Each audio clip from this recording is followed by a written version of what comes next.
lưỡi ở chân này phải giờ phải hỏi bây giờ mình nè về dưới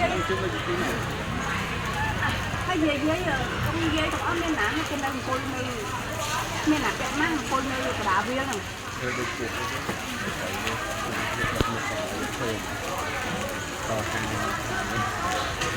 cái này cái ngọt đó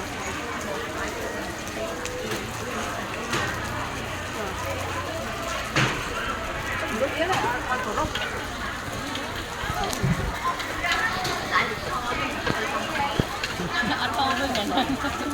ô cái tại bà con nhưng vậy đang cây xí kẹo đó mình nè ăn lư